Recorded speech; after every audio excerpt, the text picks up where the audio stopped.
Ever dream of trekking through the Himalayas, seeing those breathtaking views? I mean, of course you want to share those experiences, maybe even check in with family back home. But how's the internet access in Nepal? Today we'll help you get ready for your trip using info from David Ways, the Nepal guidebook author. His stuff was last updated in 2025. It's a unique situation, that's for sure. Internet access in Nepal is, well, it's growing fast, but it's got its challenges. So a bit of a tightrope walk then. What should travelers know about, say, mobile providers in Nepal? Okay, so you've got NTC, they're the national company, widest coverage, but their internet speeds, not the greatest, and they have a reputation for data reporting that's not exactly accurate. Not exactly what you want here.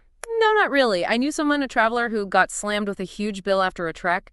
NTC said they used way more data than they did, a real pain to straighten out. Oh, that's rough. Especially after a long trek, that's the last thing you need.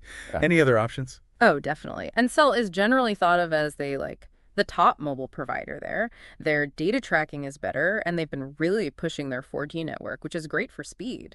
Coverage can be spotty outside the main cities, though. So, coverage versus accurate data. Got to choose your battles, I guess. What about Smart Cell? I saw the name in Ways guidebook. Yeah, SmartCell, they were trying to, break into the market.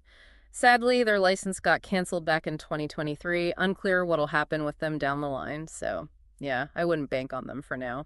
Noted. Now, eSIMs. Got to ask. They seem to be the hot ticket for traveling these days.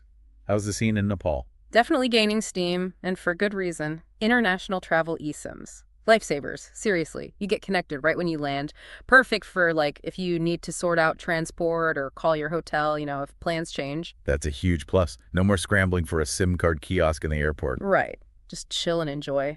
Local eSIMs are also becoming more common, but you might need to swing by an NTC or an Encel store to snag one. Okay, so someone's rocking a newer phone, one that only takes eSIMs. What then?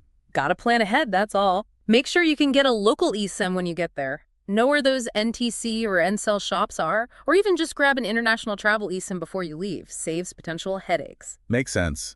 eSIMs sound convenient, but what about the cost? How do data packages stack up against regular SIM cards? Cost of data. It's a mixed bag. Airports, you guessed it, they charge a premium. Often cheaper to get a data package from an NTC or Encel store once you're in the city. Good to know. Any ballpark figures on those data prices? According to Ways, back in 2025, both NTC and Encel had packages around 900 rupees for 28 days. Prices change, of course, so always good to double check before you commit. Roaming, still a no-go, I imagine. Pretty much, almost always the priciest option, and no guarantee your international provider will even work with Nepali networks. Might end up with no service at all, which is, well, less than ideal. So we've covered mobile providers, eSIMs. What other ways to get online should travelers know about in Nepal? Well, there's MiFi, stands for mobile Wi-Fi. Basically, it's a portable Wi-Fi hotspot using cellular data. You can find USB dongles or mini Wi-Fi masts in Nepal.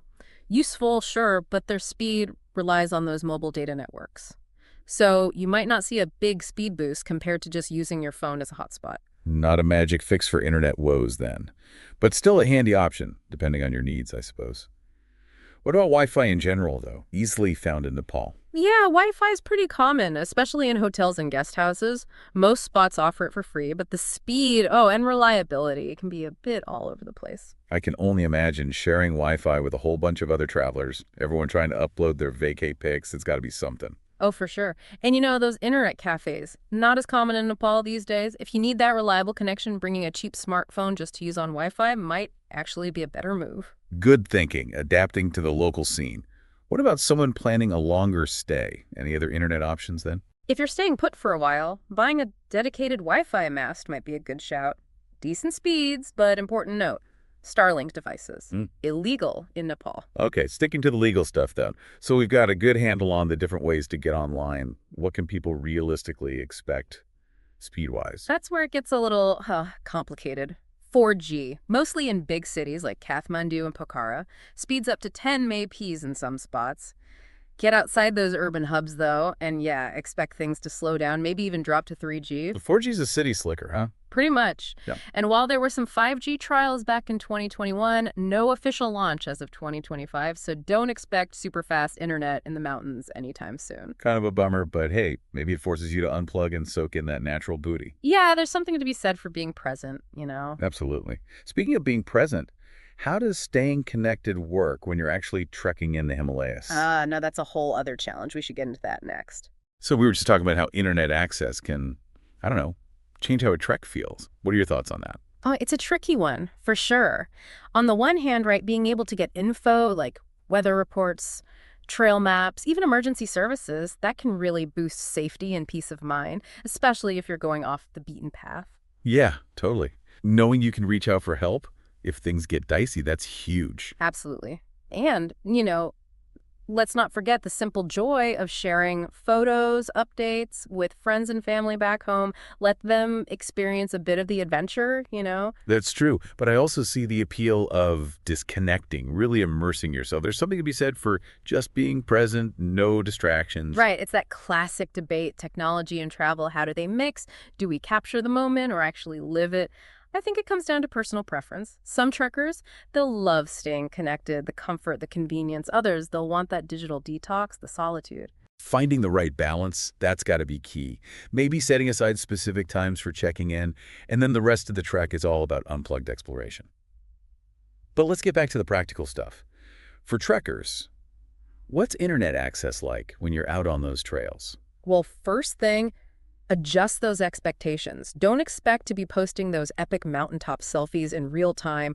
You might get lucky, find some 3G here and there, but yeah, be ready for limited connection. So it's more like quick messages, checking in, not really streaming videos or scrolling through social media. Exactly. Prioritize the essentials, not the entertainment.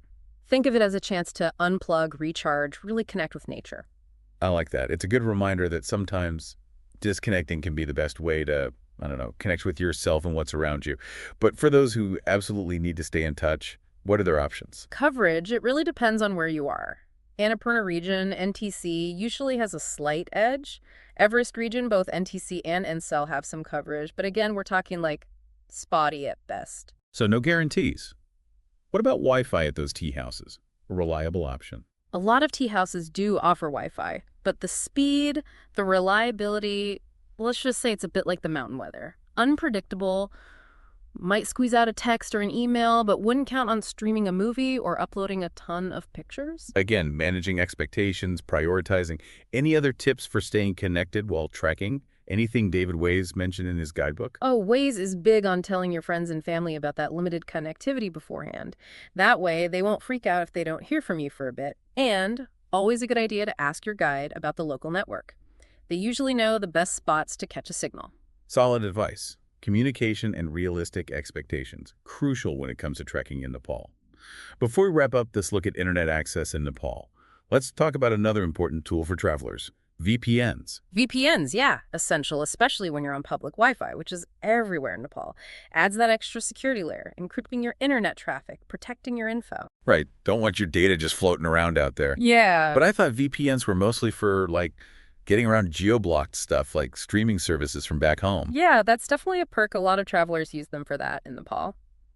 But it's more than just entertainment. Waze points out that people use them for all sorts of reasons. Getting around bans on communication services, accessing news sources that might be restricted. It's about having that freedom, that control online. So it's security, access, freedom, all rolled into one. Sounds like a VPN is a pretty valuable tool for the internet, not just in Nepal, but anywhere you go. Yeah. What does David Ways say for staying connected in Nepal?